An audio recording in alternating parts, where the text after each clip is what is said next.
turned on Julia's camera.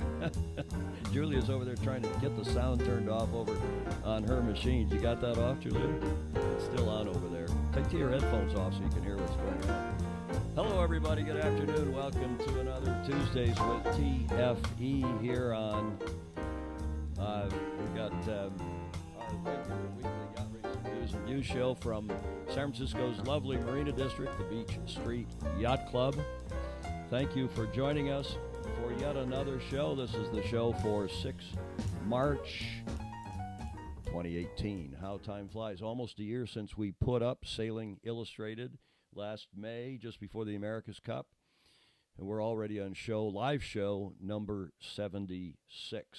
Thanks for joining us again. Thanks for your continuing support. We've got already a number of people on here. We've got Julia, of course, I'm going to put you back on here, Julia, so you can give everybody the royal wave. There you go. We've got a new camera for Julia, as we had last week, but a little repositioned. Our coordinating producer and dear friend, Commodore of the Beach Street Yacht Club, Julia, thanks for helping out as always. Mary Longpree, nice to see you on. Stephen Ross, Bill Wingrove. Bill Wingrove here this week, thanks to Brent Bacon on covering for me last week. Yes, Brent gave us some good comments as well. Bill, thank you for joining us from Davis Island Yacht Club in Tampa, Florida. People all over the world. Peter Jorgensen, hello to you. Paul Homchick. Stingray is on. I just got off the phone with Stingray with some hot tips for you we'll have here on the show in a moment. Jay Hanfield, your volume seems low. Oh, you're right. Okay, thank you, Jay. Was a little low on my mic volume. We're hopefully that's better. We run back and forth between St. Francis Yacht Club to do the Wednesday show and then have to reset up here, and pretty soon we'll have our own setup at St. Francis. Roger Lockhart, thank you. Thank you for joining. Stephen Ross again. Jay Hanfield. Yes, we appreciate you following the show, and we'll try to keep you posted each week with the latest news and views. And our show today is about Vestas a little bit. We'll talk about them. They have splashed the boat, put the keel on, and putting the rig on down in Auckland, where it's, 10 in the morning on Wednesday. What is today, the 6th here? So it's the 7th in Auckland. We'll talk about the European Champions League, a new inter-club event. Well, it's new. It's been around for 5 years. And see whether that's going to take hold here in the U.S. and whether it should. And then we'll talk about the SuperFoiler Grand Prix, which just is on its 5th regattas, I think, down in Australia. And an interesting concept, but they're struggling a bit with the execution of that event. But let's get started. Our first piece of news, and you may have seen this on the websites. We haven't put it up yet on Sailing Illustrated, but Mighty Merlot, the Orma 60 that's owned by Howard Enloe, has broken yet another record in the elapsed time record, this one in the San Diego to Puerto Vallarta race. How long did it take them to cover the approximately 1,100 miles? Only 2 days, 3 hours, almost 4 hours. 2 days, 3 hours, and 58 minutes. So congrats to them. Howard Enloe, the skipper, an amateur owner-driver. Some other guys drive, of course, in a race that long. Steve Calder, our old friend, Too Tall Steve, the main trimmer. Howard Enloe, we mentioned Jay Davis on the bow. Terry Fouché, he's listed as the USA. He's originally from France, of course, trimming headsails. Nat Younger is also helming. Artie Means, our longtime friend from San Diego, the navigator and very bright strategist, race tactics and strategy guru, really. And Frank Profit is also helming. Will Suto aboard the boat. Congratulations to all them for breaking yet another record, as they did last summer in breaking the Transpac first to finish race. That's the Mighty Merlot, who have already finished. Maybe we will go over. Let's go take a quick look, if I can make this happen successfully. I'm maybe not going to be able to make this happen. I was going to go to the website and show it to you, but I guess I won't. Go look at the yacht tracker for, I'll go back up, for the San Diego Puerto Vallarta race. They're all closing in on PV, and it's gotten very interesting. Last I looked, which was, I don't know, an hour or so before airtime, it looked like in ORR, overall, it looked like the Disney boat was going to win, but a lot could happen in the last few hundred miles. But go look at the race tracker. It's the fleet is packed very tightly as they close in on Puerto Vallarta down in the west coast of Mexico. We hear that one of the boats, Breaking Bad, had an injury and actually pulled out in San Quentin, which is just south of Ensenada, about 100 miles. And we hear that one of the sailors had an injury, a hand injury, and we know who it is. We think we know what happened, but I'll wait until we hear something more official than rumors from friends in San Diego. Hopefully it's not too bad, but they did the right thing, pulled in, got him up to the border, and apparently treated in the U.S. of A. A good sailor, well-known sailor, and hopefully he is just fine, but we'll let you know next week, or if anybody wants to add a comment that's more official than the news I've heard unofficially, please go ahead. Next topic is the Vestas 11th hour. The boat has been splashed. It's been repaired. It's been towed down to Auckland. And they have a video that they've just posted that I thought you would enjoy on their status, on how they feel after the tragic collision. And I thought it was a pretty good video, and we ought to have a look at it. Here it is.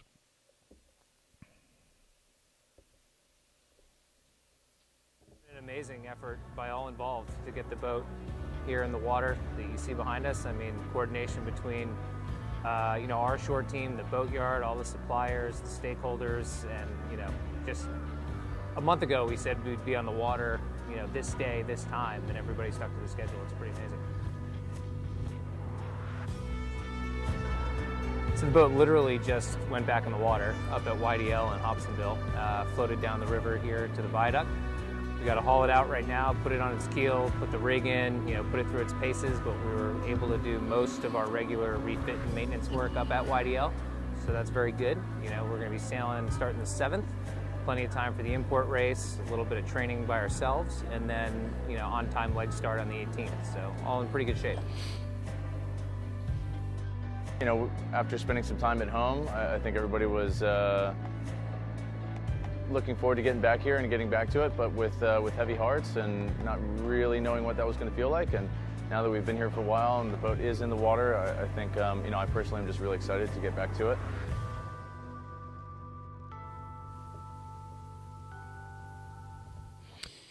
Okay. I hope you agree it was a nice video.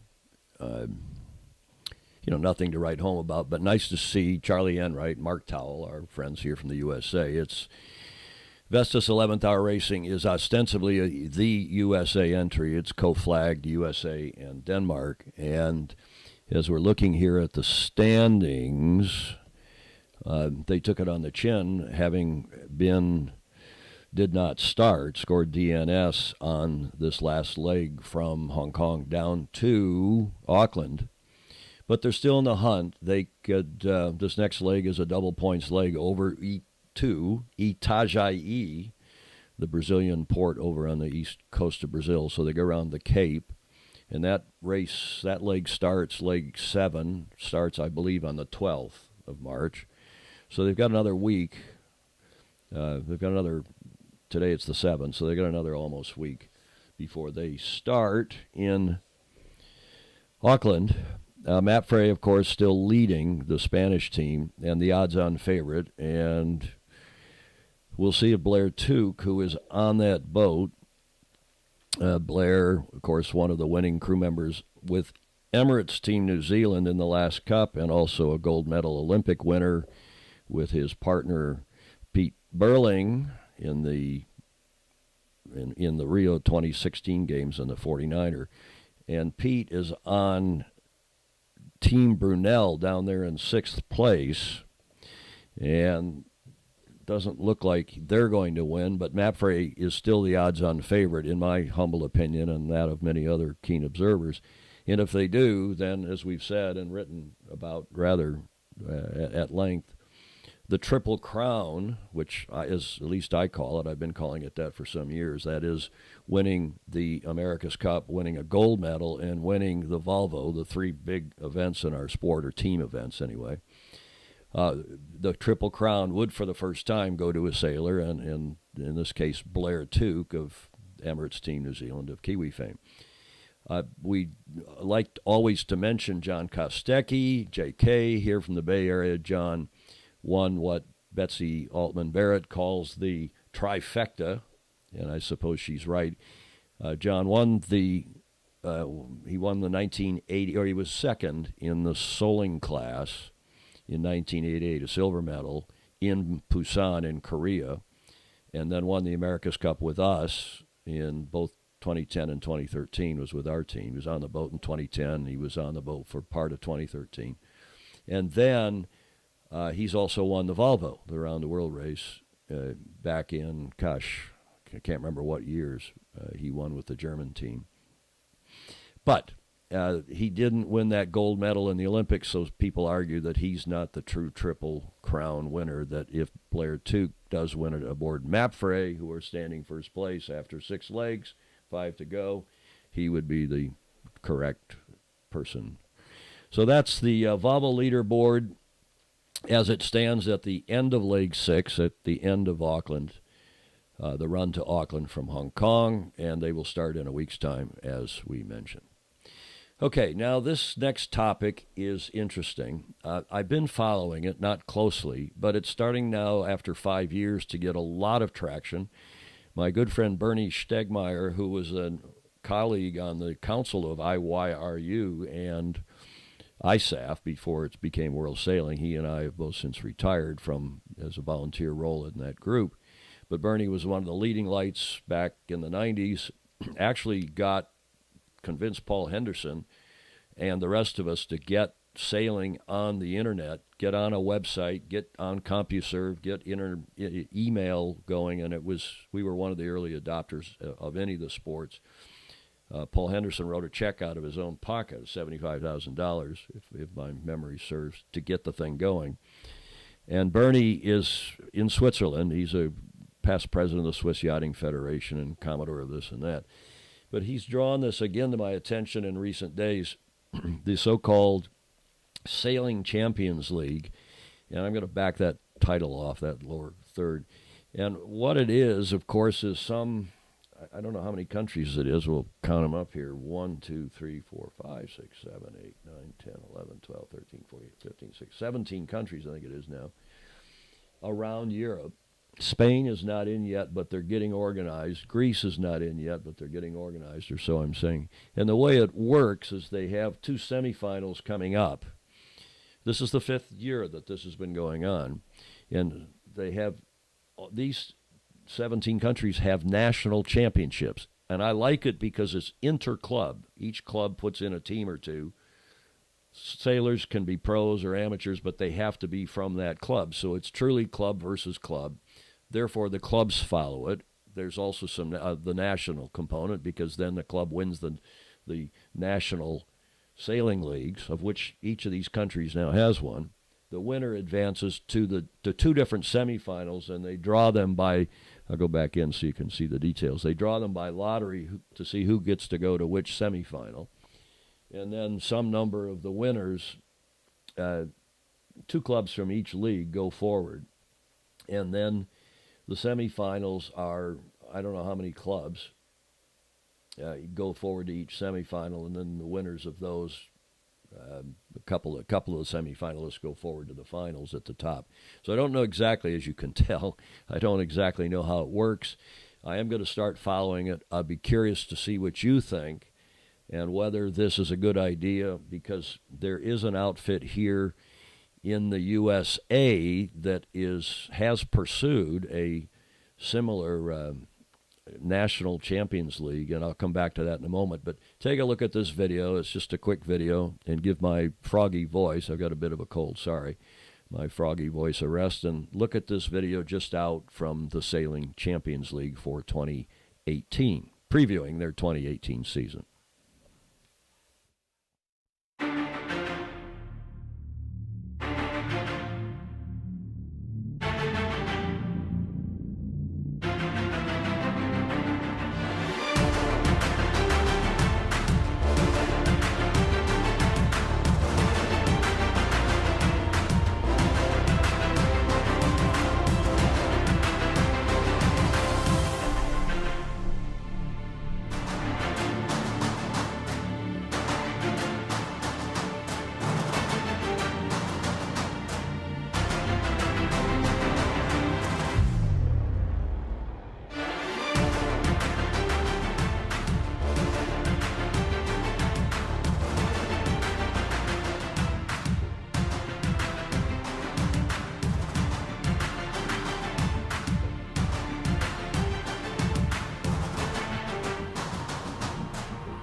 So, as I said, it's their 5th season, and they're up now to, I guess, 17 countries. I am going to follow it and see how it goes, because it seems like a good idea. I don't know, Julia, what you think, but club versus club, and World Sailing's not running it. Once again, this is developed in the free market, so to speak, and it's come from the grassroots up, and I like that, and those kinds of things tend to be more successful than the government. We're here to help you, and we're going to decide how to run these programs.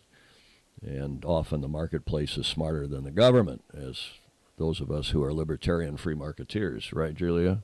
Come on, I got you on the. I need a big supportive wave from you. Yeah. Thank you. So in the U.S., there's a thing called the Premier Sailing League, and they've run the last couple seasons, I believe. I'm in touch with them. I asked them to get back to me. Their mission statement it's very similar, is to provide a platform where all sailors from different backgrounds can compete in fun, dynamic, fast-paced competition that's been conceived and structured. This is the wordiest damn mission statement I ever heard. Conceived and structured to be easily understood by the media and non-sailing audiences. Okay. But again, it's club versus club, and when we say a club, that can include a sailing center, a community sailing, or a maritime academy, or so on. And they ran a regatta, particularly Grosse Pointe Yacht Club, in the same boats they're using in Europe in J70s.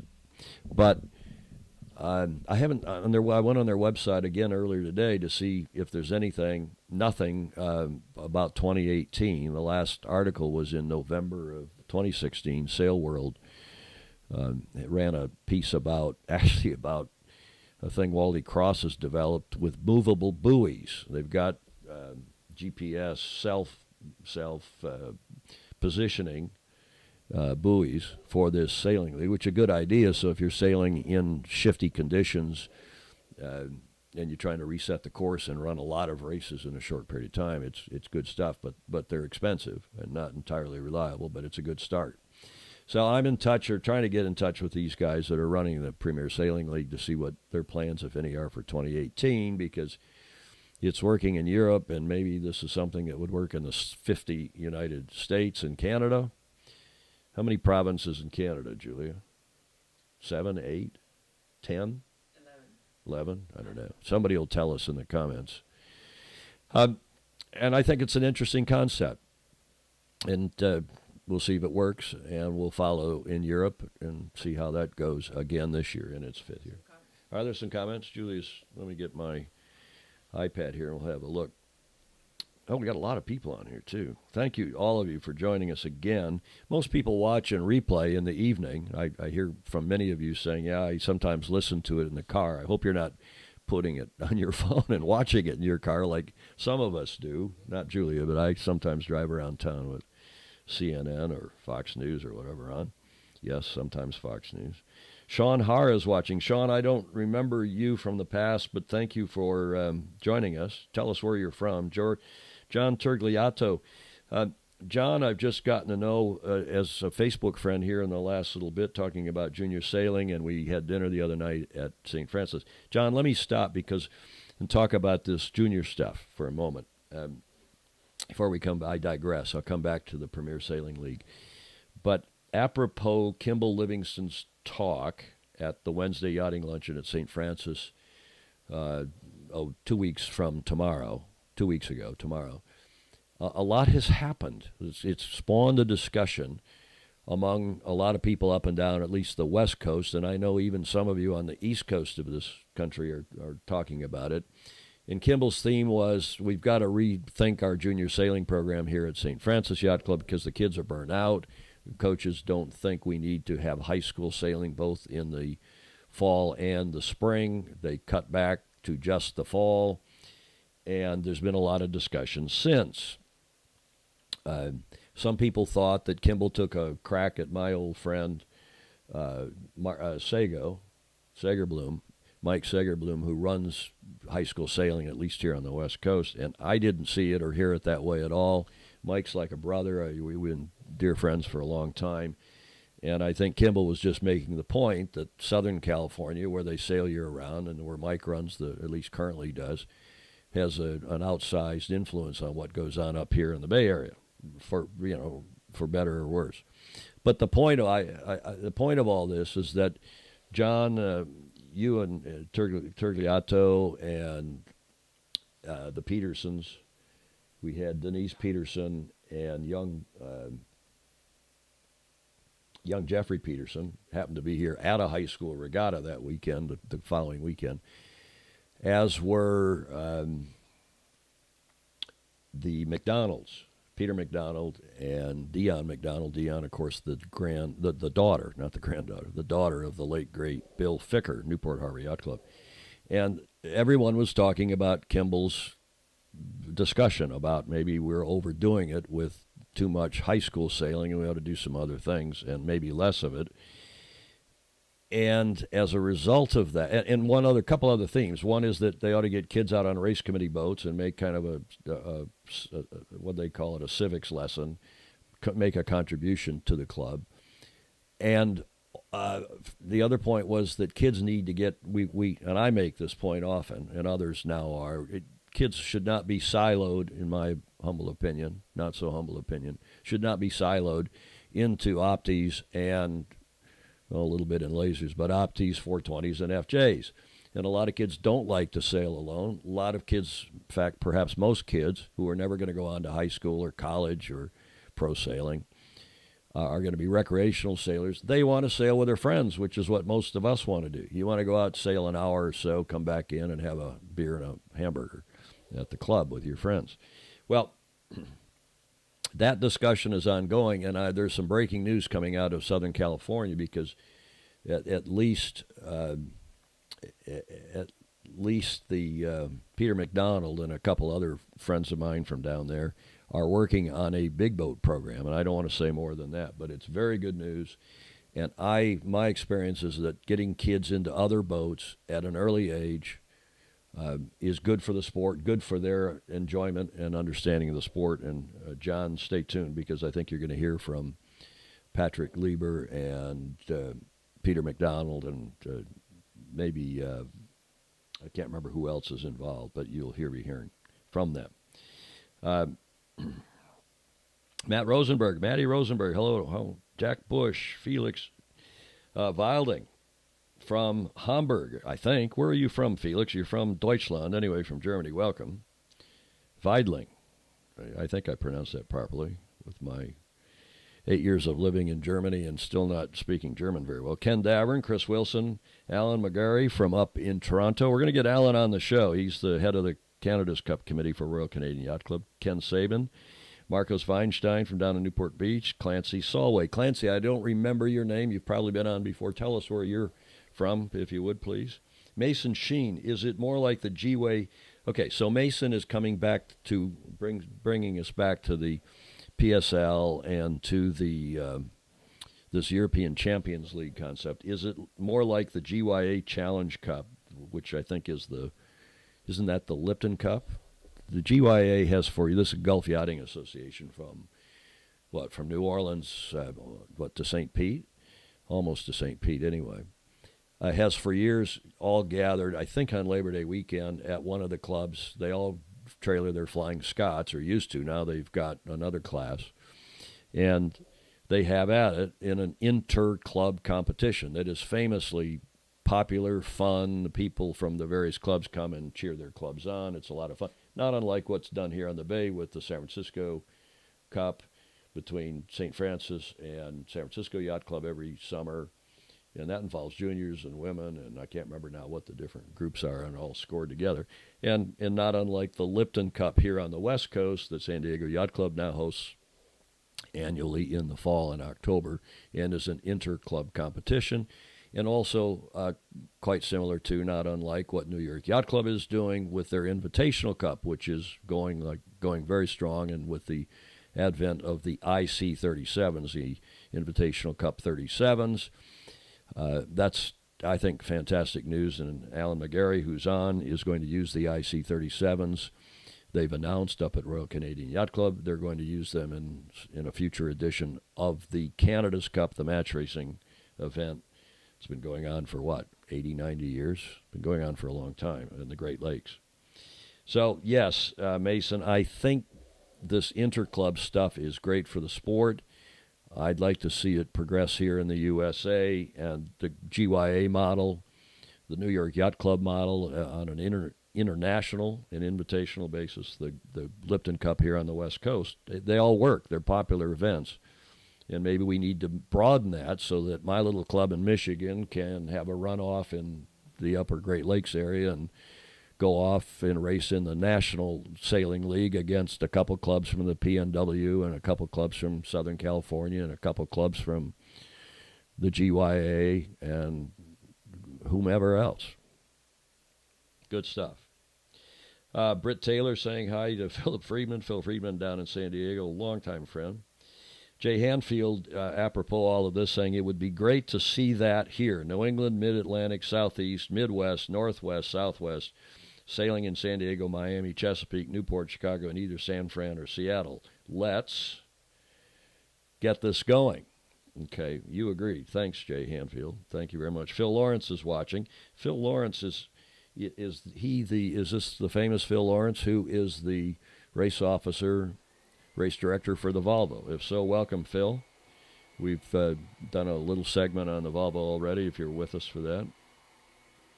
Marcos Feinstein is saying there are 10 provinces in Canada. Is that what you said, Julia? I said 11. 11. Well, there's a province, and then there's territories, and I don't know how we count all that. But Chris Bretschker, welcome to you, our colleague, who's Sailing Illustrated colleague who helped start this. Chris Watts. Okay, Alan McGarry, who is Canadian, 10 provinces, 3 territories. Thank you, Alan.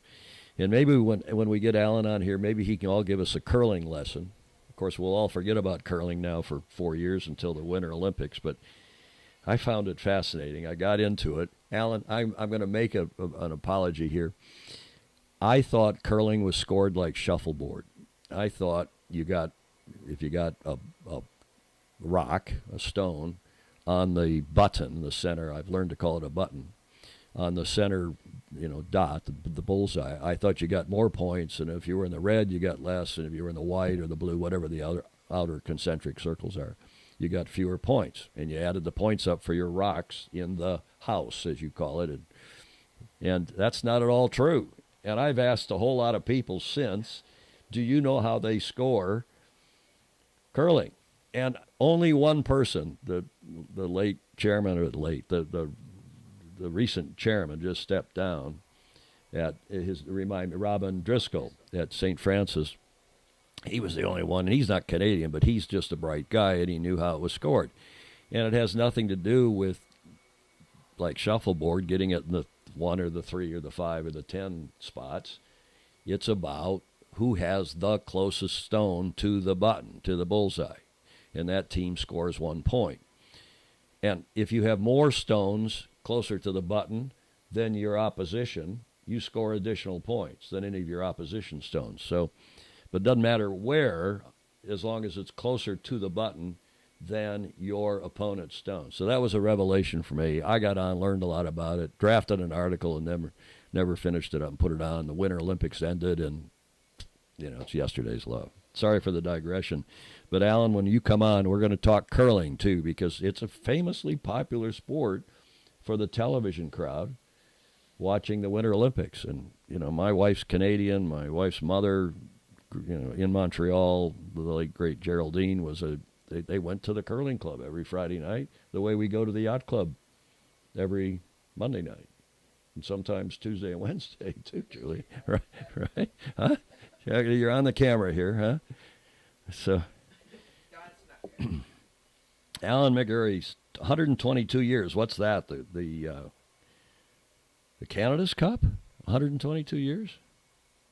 Patricia Wagner, welcome to you, Tom Fishbeck. Justin Palm. Justin, a Detroit boy who's now down in Southern California, where it's warm. George Bonello Dupuy is watching again from Malta. He may get the long distance award today. Stingray is saying Tom has an encyclopedia for a brain. Nice explanation. Well, I'm not sure, but I did have to go look at it. Stingray, because I did not have a clue. It sounds like you're a curler, though. From somebody in Seattle, you probably watch a little curling there in Vancouver, or maybe you do it in Seattle. Ken Davern, Liberty Cup 1986, Bobby Wilmot, and I stayed with you at Newport. Great program you have. Ken, I remember you. And I remember Bobby, who's I've stayed in touch with, who did stay with us during 470. I mean, Bobby stayed with us a number of times. In fact, he was, before he saw the light, married his current Australian wife and had, I don't know how many kids. He was in love with a girl in Newport for a while.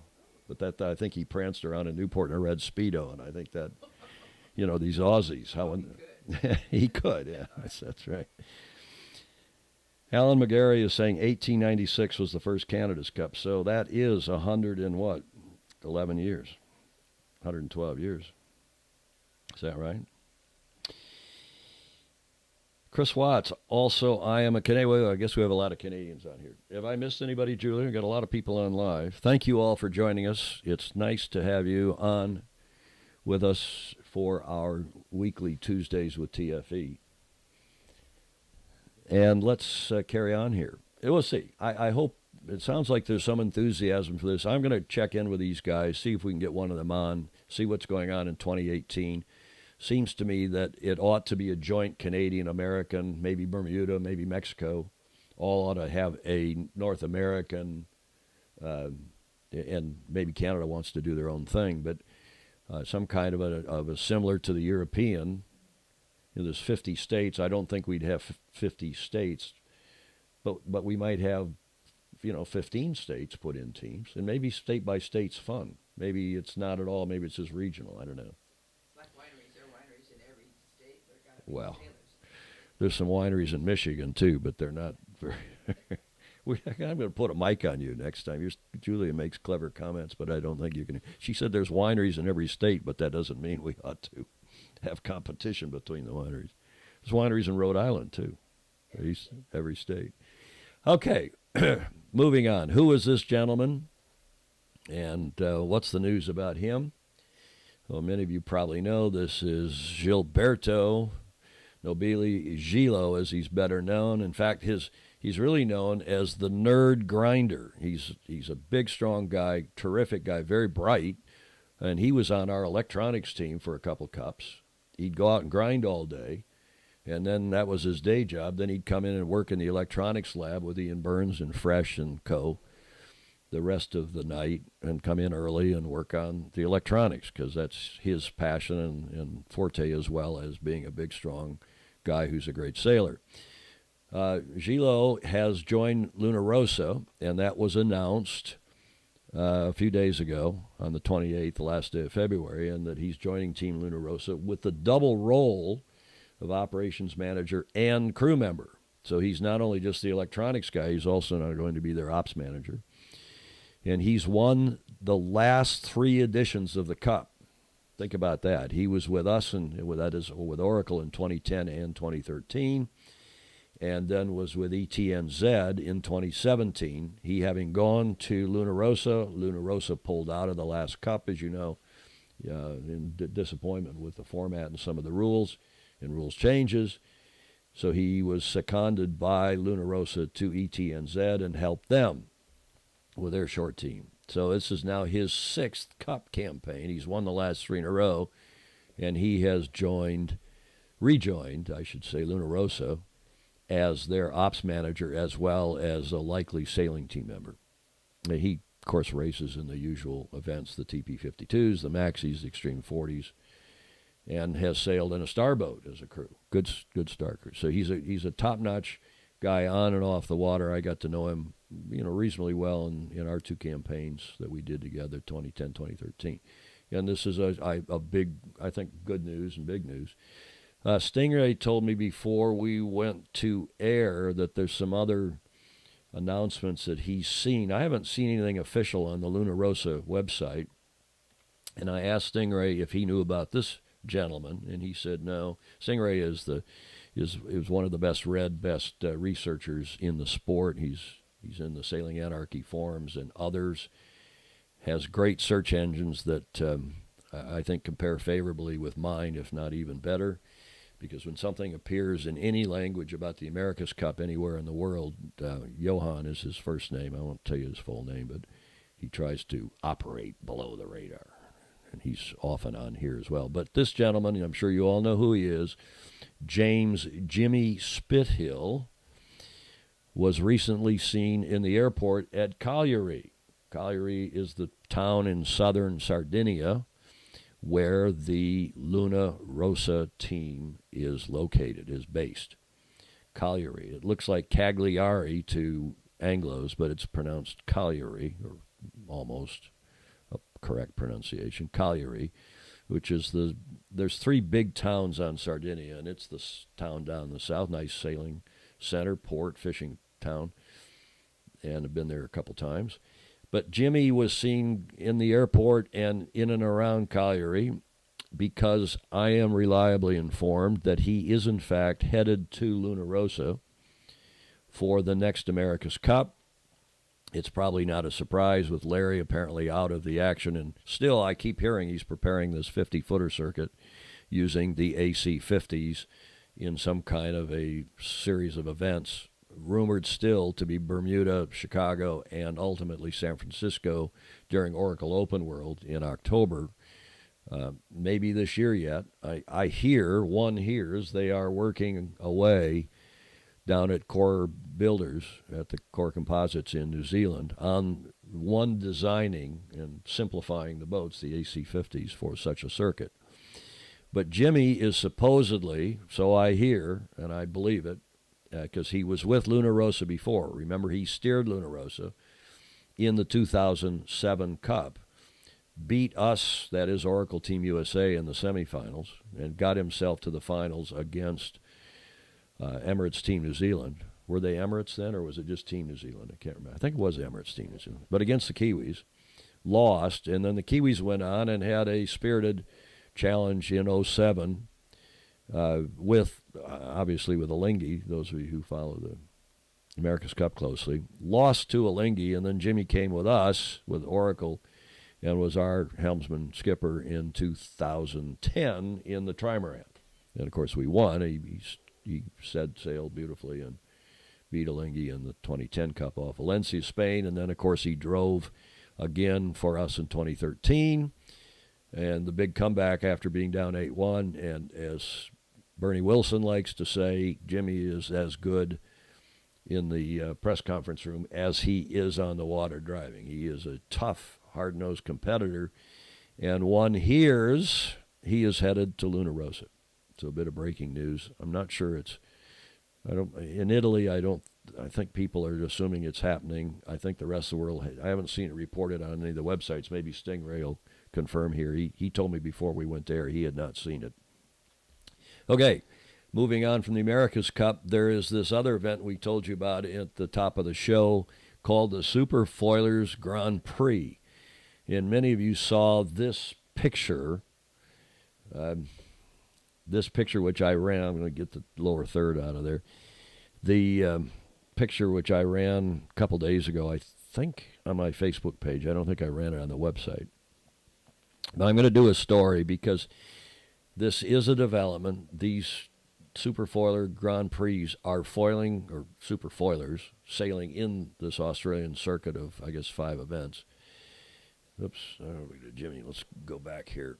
The SuperFoiler Grand Prix is a trimaran, foiling trimaran, and they're kind of funny-looking boats. They were designed by our friends Morelli and Melvin down in Gino Morelli and Pete Melvin down in Newport Beach. And the boats have been breaking a little bit. They look extremely difficult to sail. And even Sailing Anarchy ran a piece, kind of a snarky piece about them the other day. And frankly, it's the way I've been feeling, that this thing just hasn't come together. But it's early days. And getting a new circuit off the ground is never easy. And we'll see how this goes. I'll go to the video and then we'll come back out and talk. Here's a video that recapped the 3rd day of their last regatta, which ended this Sunday in Western Australia. They moved across to Australia, and then they're going, "Whoops, Julia, I'll put you back on. You better not ever pick your nose, because you never know when I'm going to hit the wrong button and put you on the air here." Julia never picks her nose, by the way. But they've had, I think, 4 events now, and the 5th and final event is scheduled for Sydney, and it's a double points event in a couple weeks. And have a look at this video from day 3 on Sunday, the final day of this event in Western Australia. The sun gods were smiling, although the Bustleton breeze wasn't playing ball on a day where the shore team's round-the-clock scrambling had Euroflex astoundingly back on the start line and back to her winning ways. It really is a chess match at the moment. The guys on pavement probably lost a pawn just then. Steve Thomas looked to taste another win on home waters when Euroflex crashed the party late for the first of the double points prize, suddenly sniffing out a long shot at the podium. Nick, that's just devastating for pavement. The 3rd race had the penalty flag flying and CleanMade in the thick of it. And a protest on board CleanMade saying that Euroflex didn't have room to go in there. Close quarters with Pavement and Tech 2, with the Red Fly winning after some improvisational work on the bow. Both main sheet and bow right up on the bow there. Well, they must be roommates, Tess, because that is really in the personal space there, and it is warranting applause too, because that is the winning move there. They're over the line and they're doing it in style, maybe even just a bit of showboating for the still photographer there as well. The race victory earning Tech 2 their first regatta win. Having it in WA, down at Bustleton, a bit of home turf for me is, that's even sweeter. So, tonight we're gonna celebrate, and we've got fantastic support from Tech 2, and they're gonna enjoy it with us. Celebrations too for CleanMade after crashing through for their first podium of the SuperFoiler series. It's great to be, on our first podium at the SuperFoiler Grand Prix. We were very consistent this regatta with a lot of thirds.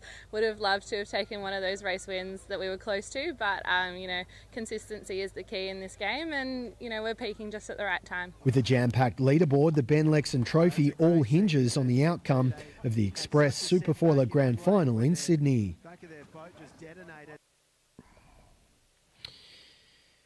Okay, well, one of you in particular who's a fan and a keen observer of the passing scene, has been for 40 plus years, calls this the stupid foilers, because it's like NASCAR. It just seems to be who breaks, who doesn't capsize. And I think the boats are better than that. I think they're extremely difficult. This is brand new, Brave New World stuff, and we'll see how it all pans out. So I want to reserve judgment. But one thing for sure is that when I say, and others say, Julia says it, that we need, for these kinds of events, you need iconically beautiful and reliably windy venues. You got to have that. And it's one of the reasons why the Sydney Harbour 18s work on Sydney Harbour and have for years and years and years. It's a beautiful venue. It's something that's familiar with the bridge and the Opera House and tell me what. And it's windy, or at least there's almost always breeze, and they're summertime this time of year. Likewise, San Francisco Bay. But when you try to run these SuperFoilers in Bustleton in WA, and there's no wind for 2 of the 3 days, or not much, and there's nobody there on the pier because, you know, it's a remote part of it's a remote part of that state, WA, in one of the most remote parts of the world, and even the locals aren't really quite figured out what's going on. So that's a little bit of Sailing Illustrated commentary. This is a good time to do Q&A before we wrap up, but Julia, you said that there were a couple of good questions here. George Dupuy was, so the AC won't have strict nationality rules. Well, let me go up to that question. George is watching from Malta. Thanks again for joining us. And by the way, say hi to our friends in Malta who own the marina and the boat businesses there. We have a good Maltese friend in Phoenix who's right now I'm having a brain fade after not sleeping 100% last night because of this cold. But that's no excuse. Victor Felice, who was the Vice Commodore of the Arizona Yacht Club. Yes, there is racing, sailing. I've spoken at the Arizona Yacht Club, as have a few others of you who are on here. And Malta is, well, it's the start and finish. They're in of the regatta in the Eastern Med every year. Is it every year? Every other year. Big boat regatta, won by George David this year on Rambler 88 again, I think for the second or third time in a row. Is that right? The Middle Sea Race, as they call it, the Rolex Middle Sea Race. In any event, as far as the question about nationality, this is the strongest nationality rule in the history of the America's Cup. There was only a nationality rule previously. There was only a nationality rule from 1980 until 2003. We, New York Yacht Club, put in a rule in 1980. I helped draft it. I call it the Rose Rule because Andy Rose from Balboa Yacht Club, Southern California, Newport Beach, was recruited by Alan Bond and the Australians to serve as tactician in the 1977 Cup. The first time that anyone of note, an American, had gone and sailed for a foreign team. And we've discussed this any number of times on this show and articles on Sailing Illustrated. And Andy, it was so alarming that American sailors are going to sail for non-American teams that New York put in this rule, basically a residency rule, saying that you had to own a principal place of residence in or be domiciled in or be a passport-carrying citizen of. It's not quite the language, but almost, of the country, of the club you're sailing for. And, of course, the shoe's now on the other foot. The American team for the last couple, 3 Cups has been mostly Australians and Kiwis and few Americans at all on board. So this rule that the Defender, Royal New Zealand Yacht Squadron and their team, the representative team, Team New Zealand, and the Challenger of Record, which is Patrizio Bertelli's Italian team. Luna Rossa is the name of the boat. Prada's the sponsor. And the yacht club is Circolo Vela, what Circolo means club in Italian, Vela, Della Vela, the club of sailing of Sicilia. So the Sicilian Yacht Club is the Challenger of Record, and they have put in together the strongest, the toughest nationality rule in the history of the Cup. And why is it stronger than what New York did in 1980 and then till the Alinghi got rid of it in 2003? In fact, we did. We agreed to it. We were the Challenger Record Golden Gate Yacht Club, and I was the rep, and we agreed to it. That rule also is a residency rule, and it was easy to circumvent. You just moved somebody to the country and got them an apartment and got them a cell phone bill and a heat bill, or before cell phones, you got them an electric bill. And said, they have a residence in, they are domiciled in, and then they said, they're just sailing around the world in other regattas. Well, it was easy to get around, and it was expensive. All it did was add another layer of expense because you had to get all these apartments for the 3 years or so leading up to the Cup. Well, the new rule says that 80% of the team have to be residents for the better part of the next year, and then some. Starting, I can't remember when. I'm going to get the dates, and in fact, maybe some of you on here have the actual information. But you have to be living in the country and really living in the country, not just having an apartment and a phone bill and then flying all over the world, going home and spending time in wherever. And that's 80% of the sailing team. Forget about the designers, forget about everybody. This only applies to the sailing team. The other 20% have to be full card-carrying citizens, have to be passport, and not just passports, but they have to be citizens, and with a passport, etc. So it's a much tougher rule. Some people argue that's a big advantage for Team New Zealand because they've got, it's a national sport, and they've got a lot of Kiwis who did heretofore go run around and sail on other teams, making it more difficult for New Zealand to export sailors to the detriment of other teams. Some argue that it makes it very difficult for a Chinese team, for example, or another country that doesn't have a big America's Cup experience, even though China's had a couple teams. But you got to start somewhere.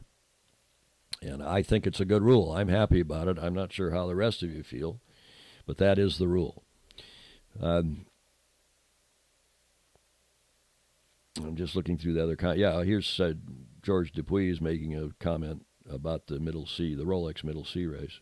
Thanks for that, about Aurora, built by P.J. Palmer Johnson in 71, that belonged to Bill Stenhouse. Don Lunabos, I'm not quite sure what Mojave Dry sounds like. Is that a wine? Is that, Mojave Dry sounds almost like some... Now that they're selling pot here in California, is that some kind of medicinal or maybe recreational marijuana brand? Boomer Depp in the PNW. Hello, Boomer. Welcome to you. Don Lunabo. Sir Jimmy. Yes. Well, Sir Jimmy. The Spit, what was his? Pit Bull, somebody called him. That was one of his nicknames. Michael Pacholski. Where are you calling and watching from, Michael? Welcome to you. Don Lunabos. Jay Hanfield. If Vegas would take the bet, I would bet all I had Jimmy will be wearing fashionable Italian footwear in the next Cup. Well, I am likewise. When I do a one here's, and so far when I've done a one here's, I've not been wrong in any of these that we've done in the last year, whether it was so far, knock on wood, and I'll blow one sooner or later, but I'm really cautious to be sure that we are 90, at least, in our own minds, 95 or so percent right, and I'm pretty sure that Jimmy's headed there. Yes, George, John Rippard, Sr. and Jr., I don't know if they're really senior, but John the Elder, I had on when I was running the Cup in San Diego, and his lovely wife, they're the deans of yachting, last I knew, in Malta, and his son, John, I think, is running the business now, and other Rippards of record. And I don't think he was ever an America's Cup jury chairman, but I had him on the jury in San Diego, and I think he was on subsequent juries as well. Hey, give us a comment. How is I tested it, but you never know, how is the video-audio sync? I'm not sure it was 100% on the videos we showed, and I have a solution for that, but we'll see. I think I have a solution.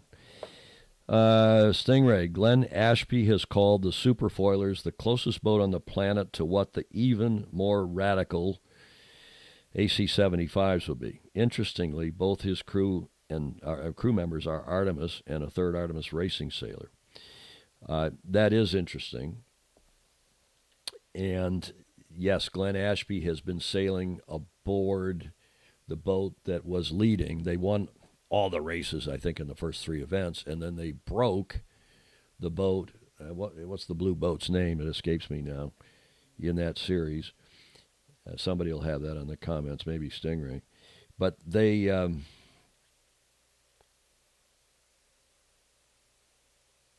I dropped big frame. I don't know what that means either, Stingray. But in any event, Glenn, interesting, and this is going to be fun to watch. Luna Rossa and New York Yacht Club's team, Bellamente Quantum I still haven't gotten that BMQR. I can remember the BM part. BMQR are planning to sail the TP52s and the Maxi 72s, the monohull circuits in the Med this summer. Grant Dalton has said, we don't see any value in that. We're not going to do that. He's got his guys off racing in the Volvo, at least 2 of them, maybe 3 of them. And he's got Glenn Ashby sailing in these SuperFoilers with a couple of the Artemis guys. Now, I'm reliably informed, as I've said before, that Artemis is not going to do the next Cup. And despite there only being 4 teams, maybe 5, maybe there will be 6, but I don't think Artemis will be one of the teams. I still think the America's Cup's going to be pretty darn good. I think these teams will all be well-funded, will all have, therefore, the wherewithal to quickly get up to speed.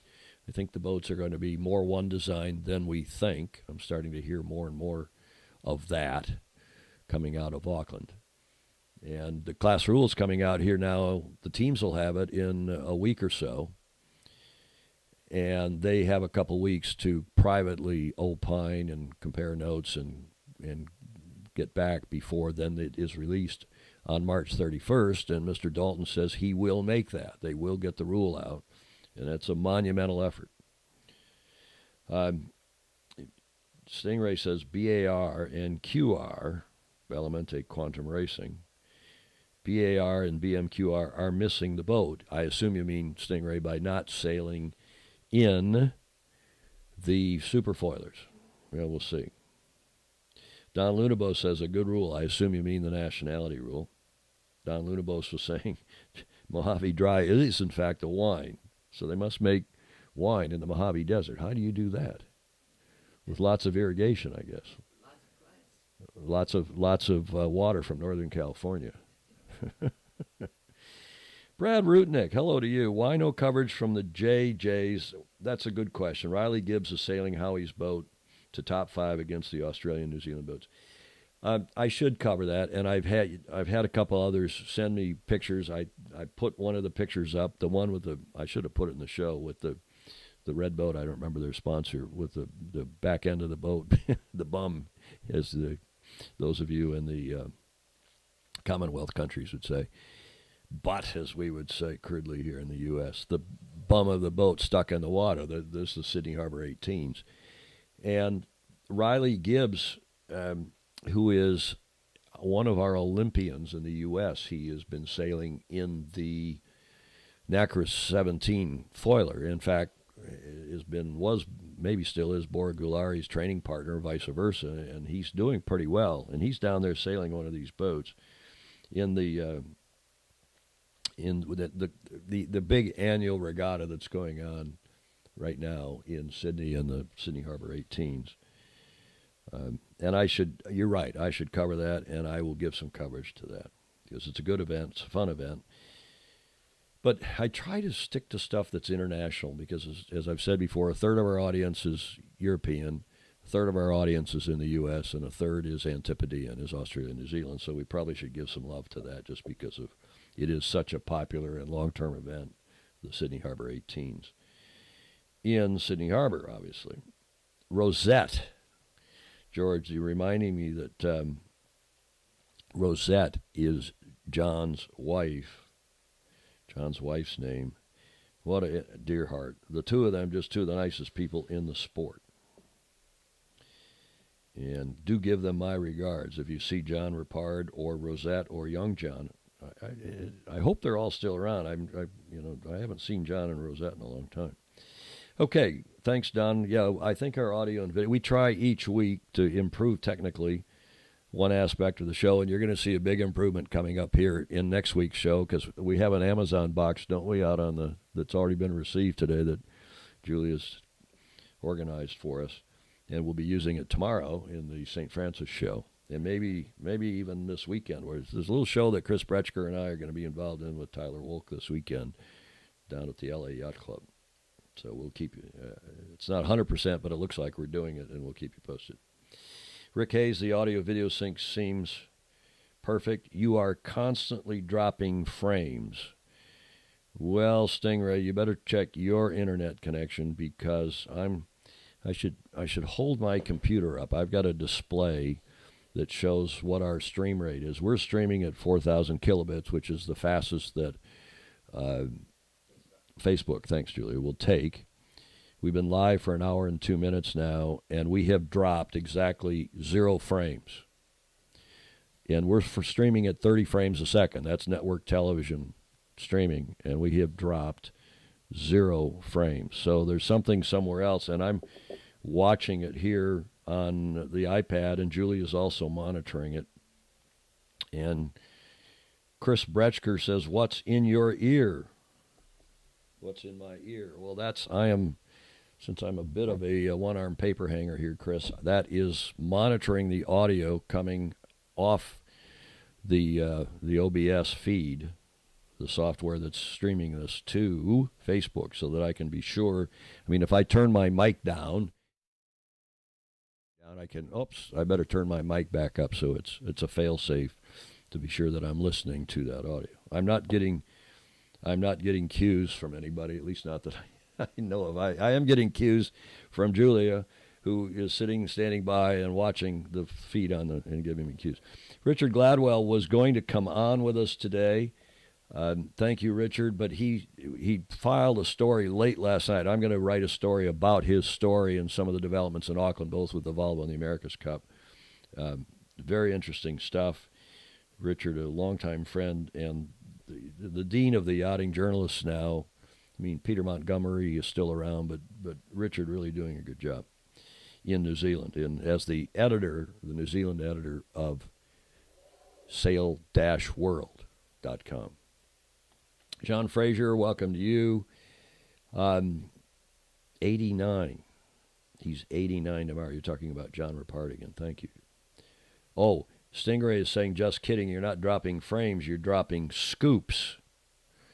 So what a superb webinar. Well, I hope this is not a webinar. I hope you don't feel like you're at a lecture, although some people have said that's, with our powers. Everybody wants to know how we do this, because you go on, you look and see what other people are doing, and no one's doing this, at least not quite to the level we are. Not just in sailing. I don't see anybody in sailing doing it, but I see precious few in other genres, other areas. And it's not rocket science, but I'll tell you what, it's not easy, and we've learned a lot with your help and your support. Okay, Tom Gayford, thank you, saying all good with streaming. That really wraps up today's show, unless anyone else has a burning question. Julia, please keep an eye. Tomorrow we will be live streaming again from St. Francis Yacht Club. And by the way, you don't have to remember these URLs. Everybody's saying, "Oh, where can I watch this?" We're streaming to Facebook for a lot of reasons, technical and otherwise. We should probably put the replays on a page on YouTube, and we'll maybe get around to that. But we need some more help. It's hard enough just keeping all of this up and running and the distribution. And we'll come to that. And if any of you wants to help, let me know. We can use all the help we get, including financial. We're taking contributions via our Patreon page. And a number of people have contributed. Thank you very much. But tomorrow, we will be live streaming, as we've been doing since the beginning of the year, the St. Francis Yacht Club's Wednesday Yachting Luncheon. And they often have very interesting speakers, not always about yacht racing, but with a sailing connection. And tomorrow's speaker is David Holscher, and he is president of a group here in the Bay Area called the Night Train Swimmers, or Night Train Swimming Team. Night Train Swimmers, and they are a C3, they're a charitable foundation, and they do swims to raise money for worthwhile charities. And David will be speaking tomorrow. I've not met the gentleman, but he's going to have some slides and some video, and he's highly regarded as a speaker. 12:30 tomorrow on the St. Francis Yacht Club Facebook page. We stream that for the Yacht Club now. And as far as I know, it's the only yacht club in the country, if not the world, that is doing a live stream of a weekly show. Again, it's not rocket science, but it's not exactly easy. And we're learning each week, and we appreciate your support, your interest in tuning in. And we will do this again next week with our Tuesdays with TFE, our weekly yacht racing news and views show. And in the meantime, thank you for joining us, and sail fast and have fun. Ciao. Bye.